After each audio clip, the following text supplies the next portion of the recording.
Out of all the places I've lived in, Morocco hit me with the most culture shocks by far. Even after 6 months living in Tangier, I feel like there were still surprises every single day. So I'll break down everything that I wish I knew before I got here so that you're not as shocked as I was. One of the first things that I noticed, actually on the first day that I got to Tangier, I was walking around, settling in, and I realized that almost everyone around in the stores, walking around, everyone I was seeing were mostly men except for some women who were with their kids, but just around when I looked inside of restaurants, coffee shops, I would look in and I would just see men sitting there drinking coffee or tea and watching a football game. And there weren't a lot of women around in general. I noticed that in Morocco, there's a big separation between men and women. One example of this is with my gym. The majority of the gyms in the area, there was one that was mixed, but the majority of them, they had specific days for men and they had other days for women. So I would go to one gym for the 3 days a week that were for women and another gym for the 3 days a week that were for women, so that I had a gym to go to every day. And of course, in the West, we will have maybe separate gym classes or things like that that are for women, but it's more of an optional thing. Women can always go into the general area if they want to. They have a separate room if they feel more comfortable going into their own room, but they're allowed in the main area. Meanwhile, in Morocco, there's no flexibility there. It's the day that's only for men, the day that's only for women, regardless of if you're comfortable or not. That's just what you're going to do. And I'm not even saying this as a complaint. I actually like the women's only spaces. I mean, MMA, Pilates, gym, I felt like constantly it was only women around, which I really didn't mind at all. But it is weird as someone coming from Canada. The only example that I can think of in the Americas is I remember in Mexico City, they had a separate cart that was only for women. But again, women could go into the general cart. So it's an optional thing. And I actually really loved that women's only cart. It felt much safer. Sometimes the metro's really, really, really packed and you don't want to be that tight up surrounded by men. Also, I noticed that the women's cart smelled better. The gym smells better than now I'm in a country where it's mixed, and yeah, the gym smells better when it's only women. So again, not a complaint at all. It just is a culture shock how separated things are. Even this is in a different country, but I remember in the airport there was a separate line for men and a separate line for women. This was in Egypt. Yeah, that separation that you have in Muslim countries, it's not really that normal, especially in Canada. So that was a little bit of a culture shock for sure. And then after that, going back into a country where everything is so mixed, at first it was sort of weird after 6 months having lived in Morocco. It was, yeah, a bit weird. I guess it was a culture shock on both sides. I was shocked when I got there and then I was shocked when I left. Also, back to the coffee shops, as I said, you look inside of coffee shops and you'd see only men sitting there. And I didn't really think much of it. I just thought, I'm gonna go in. If I want a coffee or if I want something at the restaurant, whatever, I'm just gonna go in. I don't really care. I just didn't even notice if it was men or women before. But I remember one time, or a few times actually, the people that I was with, like if it was a woman, they say, oh, this place is for men, let's go somewhere else. Or there are men here, let's go somewhere else. And so it almost seems like there are some coffee shops, these ones are for men to sit around watching football and smoking and drinking coffee or whatever and tea. And then there are other ones that are more mixed. It's not that you can't go in there. I didn't care, I just went either way, but I felt like local women would see that and just, they'd say, no, this isn't a place for us, let's go somewhere else. So I thought that was interesting as well. It's just a lot of division, even if it's not official. Now, as much as I like having those women-only spaces, I'm not sure that it actually does much good growing up in a place like that, because, and this leads me into my next culture shock, is the level of harassment in Morocco. I thought that I was pretty, I don't want to say used to harassment. I was used to catcalling for sure, because in Latin America, and I had lived in Latin America for some time, you get a lot more catcalling than you do somewhere like Canada, for example. And it feels more jokey and playful though, I will say. Meanwhile, in Morocco, it really just feels like harassment. I'll try to explain the contrast a little bit. For example, in Colombia, you're walking around, someone who's walking by you, they might make a little comment, but it doesn't feel derogatory. Some women might not take it well, especially if you grew up in Canada. I feel like we're taught that doing that is harassment, even if it's just a little comment, because you're kind of treating women like objects, etc., etc. I don't need to explain why catcalling is not okay in the West, but that's just how we're raised, I guess. Meanwhile, in Colombia, it's okay to make a little comment, not a derogatory comment, but just saying that someone looks good in a clever way, let's say. That's okay. And if someone just walking by you, they don't bother you, they don't like chase after you, they usually don't really try to touch you. Depends where you are, of course, but in general, it feels like something lighthearted. They just made a comment, whatever, haha, it's fine. Meanwhile, in Morocco, it is very intense. Even from the first day I arrived, I remember that people that are just driving by would be yelling out of their cars.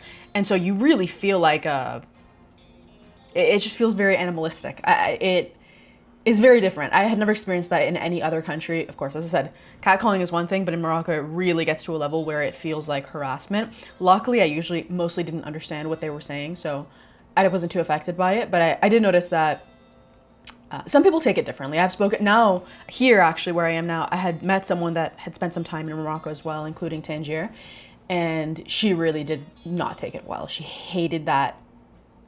Hated it. For me, when men act that way, I see them as kind of silly. I think I look down on them when they act that way, and so it doesn't bother me. I just think, okay, these guys are idiots. But some women really internalize it or take it personally or feel singled out, which is what I've heard from some other foreigners that have visited, as well as some locals who experience this day to day and grew up in a place like that. I can't imagine growing up. For me, as I said, because there's so many things that are culture shocks, it's a very different place to grow up. And yeah, they don't take it nearly as well. There was one time that I was even followed around, and I was with another woman and I was being followed, and well, we were being followed. This guy was old and I knew I was stronger than him, so I was able to push him away, but it was at night and it was scary, and a lot of people saw what was going on. They saw, because he was following us closely. It wasn't that he was following us from a distance, he was following us closely. And a lot of people saw exactly what was going on and didn't even say a word. So I had to physically push him away. And again, he was old and frail, and I knew that I could physically, I don't know how to say it, but I knew that I was stronger, so I was able to kind of defend us in that situation. But yeah, that is something that is so normal in Morocco that is just completely abnormal as someone that grew up in Canada.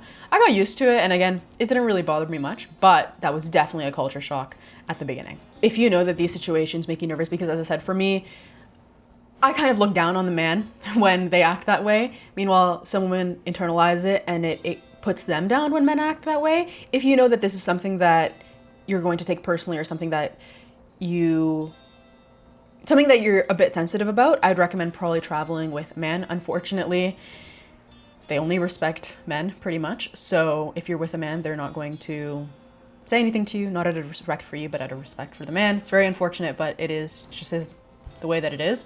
And so if you travel with a male friend, boyfriend, husband, family member, then you're going to be safer, and they're not generally going to act that way. Personally, it wouldn't deter me from returning. I loved Morocco so much, and there were so many pros that outweighed this fairly big con.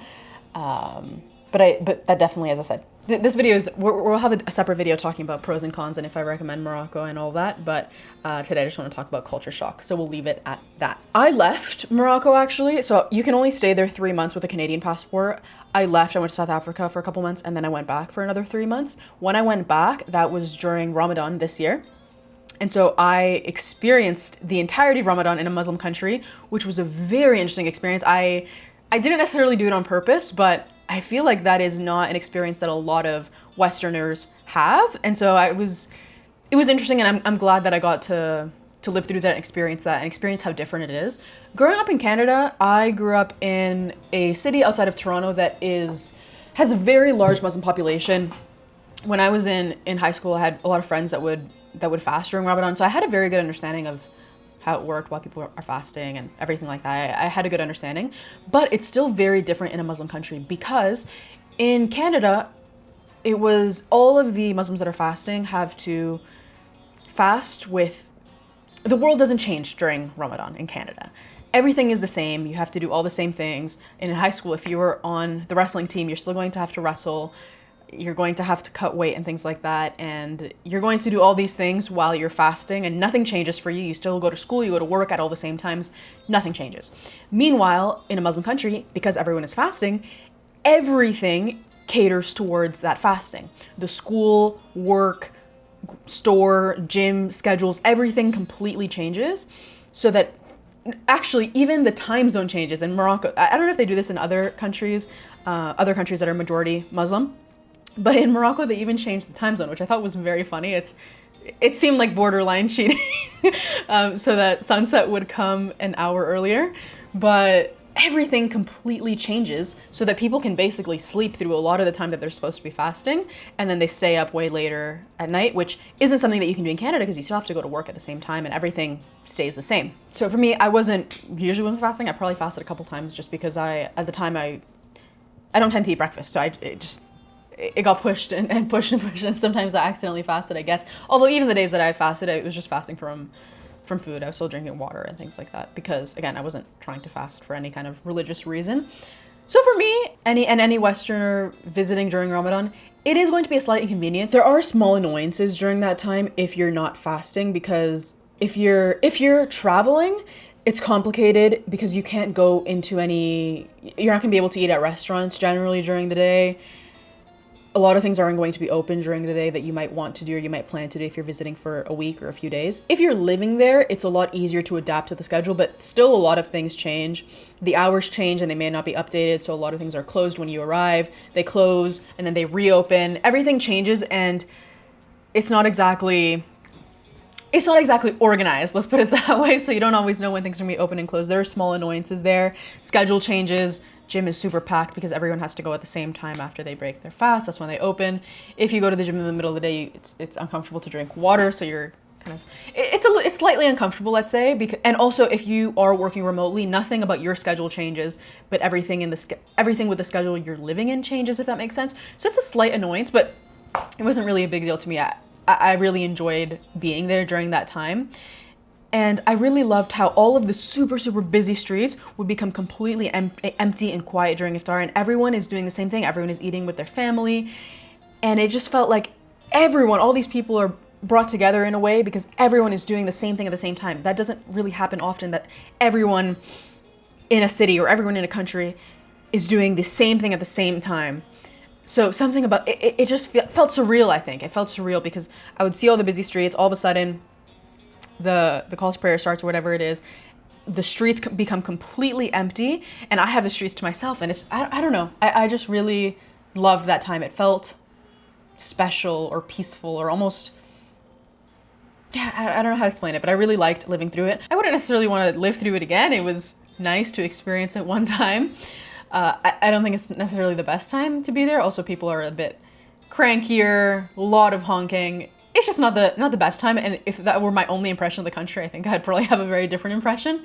But as I said, it was still interesting and definitely a culture shock for me, even though, as I said, I knew people that celebrate, or I don't know if celebrate, but fast during Ramadan before, and I had been very much exposed to that in the area where I grew up. It was still completely different and very much a culture shock to experience it in a Muslim country. While we're on religion, there were other culture shocks with this as well. So Moroccans generally are Muslim, and if you're not, it's not necessarily something that you're public about. Publicly, everyone is Muslim.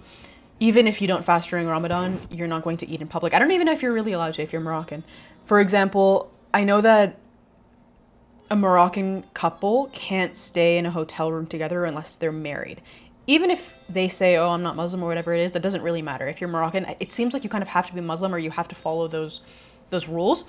And so one of the ways that this presented that shocked me, specifically this is what shocked me, is how evolution is not a serious idea in Morocco. The first time that, I don't even remember how it was brought up in a conversation, but I was speaking with a local pretty early when I got there, probably the first month that I was there. I remember that evolution was it wasn't even a theory. It's this thing that Westerners believe that humans come from monkeys. It's hilarious. It's not even, what shocked me isn't that Moroccans generally don't believe in this. What shocked me was that it's not even a theory that they'd consider. It's just this hilarious, funny thing that people in other countries believe. And that was pretty shocking. And then that was just one person. But then I started asking different people as I became friends with different people. I was curious to see if this is something that was the same amongst almost everyone. And nearly everyone thought it was, it's just this funny thing that they've seen on the internet that Americans believe that humans come from monkeys. Almost like a ghost story, some sort of fantasy. That was pretty shocking because in Canada, even though I went to Catholic school for a period of time, we had a religion class where we learned Bible stories and everything like that. And then we also have our science class where we are taught about evolution.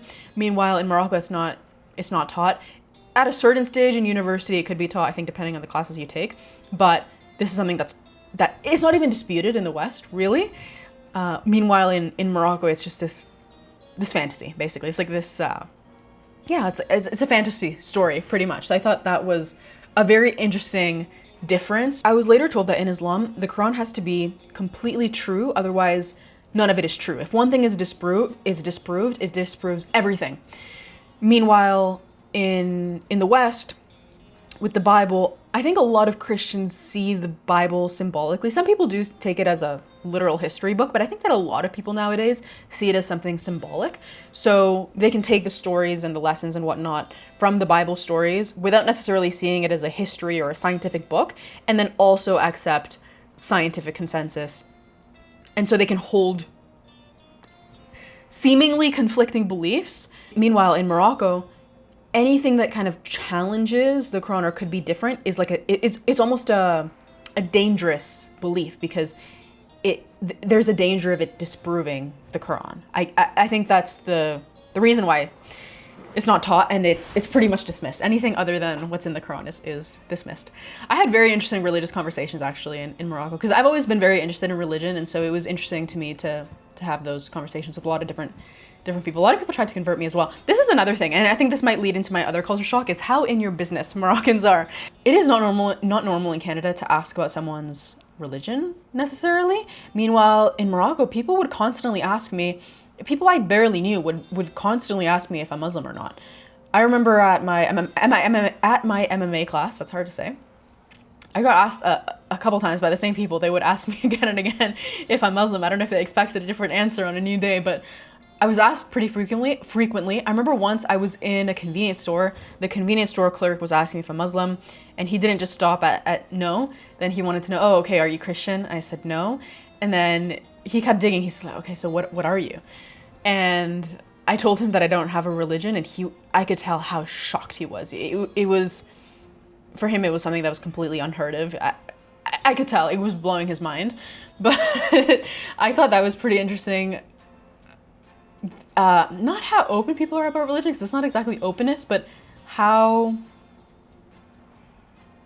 I don't know how to explain it exactly, but it was just something that I noticed that was very different, that was very culturally shocking for me, being from Canada. Another example, because this is just one part of Moroccans being in your business, but people will just stare. It's more than people watching, because I'll people watch, I'll kind of look around, I guess, and people watch. But, and this is a stereotype that I've seen online as well, they will just stare at one situation or one group shamelessly, and they're really in your business, I feel like. Another example is in Morocco, it is illegal for men and women to have, let's say, relations outside of marriage. And I thought this is something that no one is enforcing, right? How are they enforcing this? And someone told me that one of the ways that it's enforced is if your neighbor sees you, a man and a woman, let's say, going into an apartment together, let's say they're seemingly living there together, or even if they're just alone going into an apartment together and they're not family, that is a red flag, and they will go as far as to report that, which to me is crazy. I can't imagine being so in my neighbor's business that I'm calling the police because a man and a woman are together. Yeah, that level of in other people's business is, being from Canada, a very individualistic society. It's not that community kind of society. We really just mind our own business. That was extremely shocking to me. I had small personal examples of random people being in my business, but other people are involved in those stories, so I don't want to talk about them on the internet. My point is, Moroccans will really be in your business if you live in Morocco. So that's another culture shock for sure. Another one, this is a big one, and I hadn't only seen this in Morocco, I saw this in Turkey as well, are the toilets. Man, those squat toilets, luckily most places have Western style toilets that I'm used to, and you can just use those. One place I remember at the gym, at one of the gyms I went to, they only had these squat toilets, and it just seems like a complete mess. I've never tried to use it. I don't really understand how it works. All I know is that every time I see someone is using it, there's always water leaking out of it, and the floor is completely wet.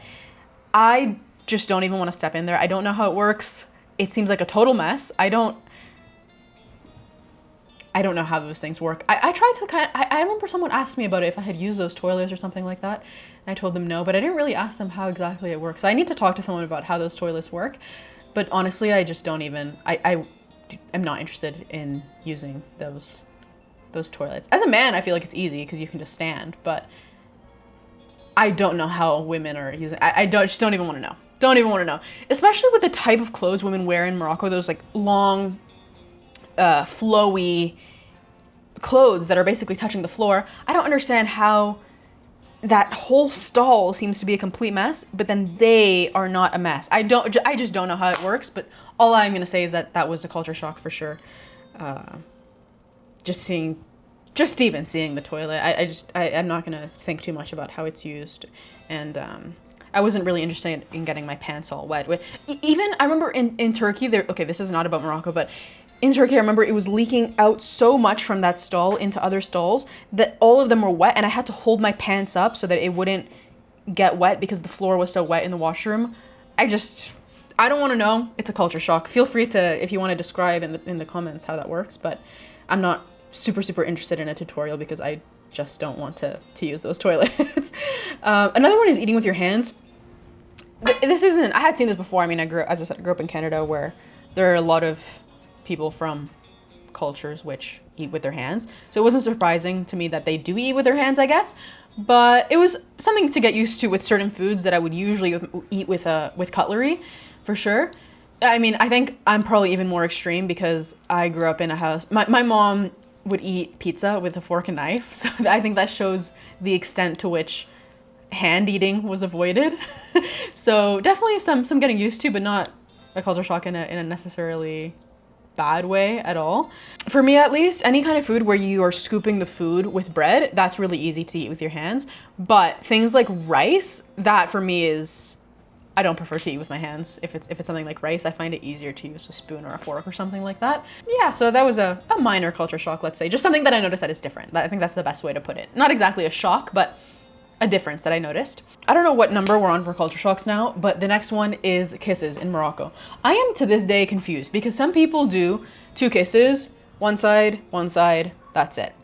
But I met 2 or 3 people who would do 1 kiss and then 2nd kiss, 3rd kiss. They wouldn't go 1, 2, 3, 1, 2, 2, like that. And it was an awkward situation because after 1, 2, I pull away. They go for the other, a little mix up. I still don't know. And I tried to ask people and I kept getting different answers. Some people would say, oh, it's just person to person. Some people do 1, 2. Some people do 1, 2, 2. And apparently you don't know what's going to happen. It just happens. I don't know if you guys have any insight on that, on the 1, 2, 2 versus the 1, 2. Those were the only ones that I would really see. I even tried to observe, this is me, acting like a Moroccan, I guess, is I would just watch people when they were greeting each other to see, do they do 1, 2, 2, 1? I wanted to try to figure this out because no one could give me a straight answer. If you guys want to come to a consensus in the comments, happy to hear it because I was still confused with the kisses. I tried asking ChatGPT as well. ChatGPT didn't really know. It said it could be a regional thing, so maybe it's something specific to Tangier. For what it's worth, all the people that would do 1, 2, 2, they're from Tangier, born and raised in Tangier. But not everyone born and raised in Tangier did 1, 2, 2. Some of them did 1, 2. So anyway, point is, the kisses, there were little awkward moments where I'm like pulling away and they're going for another one. So just something to note, I guess. 2 more culture shocks to go through. One is sour and the other one is sweet. So we're going to start with sour because I don't want to end on a sour note. We're going to leave a sweet note for the end. So I'm not black, so this didn't affect me, but Moroccans are pretty openly, let's not call them racist. They treat, not all of them, but in general, in society, I noticed that black Africans not from the north of Africa, basically anywhere below, I think anywhere below Morocco, it's usually people are going to be black. Even in Morocco, there are black Moroccans, which Moroccans will try to deny, which I think shows part of the racism right there. But they're definitely treated differently, badly. People see them in a negative way. Again, I didn't personally experience this because I'm not black, but I did notice cases of racism. One example, and this is actually, technically this is Moroccans being racist towards other Moroccans, which also happens actually, believe it or not. I think we can blame the French for it, probably. Someone explained to me that it hasn't been that long since, I don't want to explain this actually because I am not Moroccan. I'm probably going to explain it wrong, but the French were there and the French taught their thing, and so Moroccans were left with some racism. Let's put it that way. I don't want to try to explain it further because I'm probably not going to explain it as well as a Moroccan could. But an example of this is there was this restaurant that I went to a couple times. Each time I was meeting someone that was local, someone that was not local, let's say Moroccan, both times. And the exact same thing happened both times. I arrived, I was seated, and then they arrived after, and they were told that there was no space for them, which wasn't true. I was in the restaurant, there was plenty of space. And then when they said that they were with me, then they were allowed to go in. It happened both times, and it happened many more times. I checked the reviews of the restaurant afterwards, and it happened many times. They mentioned that the owner is racist. I think that owner is actually French, but the employees that are actually acting all of this discrimination out are Moroccans. And they're literally not letting other Moroccans into the restaurant, only tourists, I guess, or only, I don't know. It's not that expensive of a place. It's not about price and they're trying to get euros or dollars or whatever. It's not a price thing. It's definitely a racism thing. And so that's just an example. And that's something that you wouldn't see something like that in Canada because, and I'm not necessarily criticizing them. It's a private business. They can do business the way that they want to do business.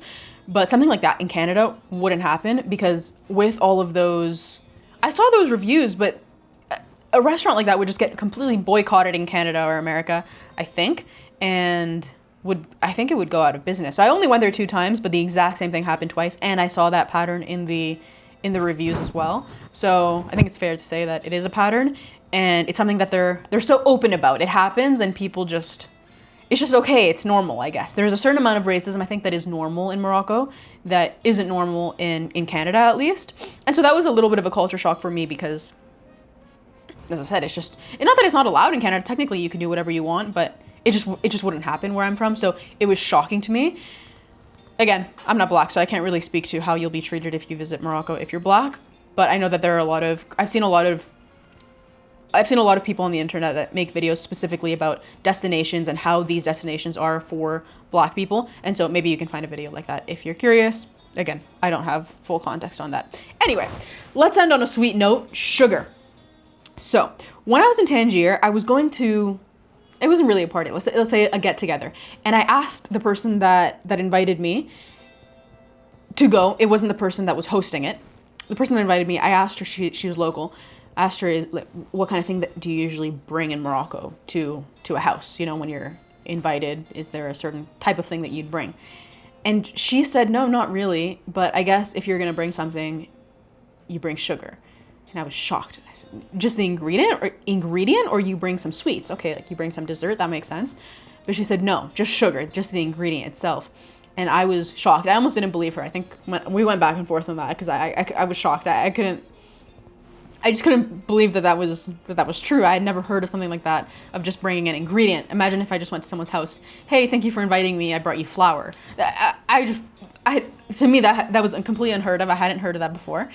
But yeah, it's a thing in Morocco. I looked it up later, asked ChatGPT, and it is a common thing to just bring sugar, or to bring a sugar cone or a sugar loaf or something like that. So that was a culture shock as well. Anyway, those are the major culture shocks that I had in Morocco. None of these, please don't take these as critiques of any kind. It's just things that I noticed that were shocking to me or different. That's really what it was. I loved my 6 months in Morocco, specifically Tangier. I went to some other places, but Tangier was by far my favorite. I will definitely return at some point. And I'm going to make the last video in Morocco. This is the second last. That last one is going to be all the pros and cons, and I'll go a little bit more in depth because today I got into some of the pros and cons, but mainly I was just talking about culture shock. So I'm going to make all the pros and cons of living in Morocco as a digital nomad. So if you're considering it as a destination, you can stay tuned for that video because that is the next one coming out. So I'll see you in that one.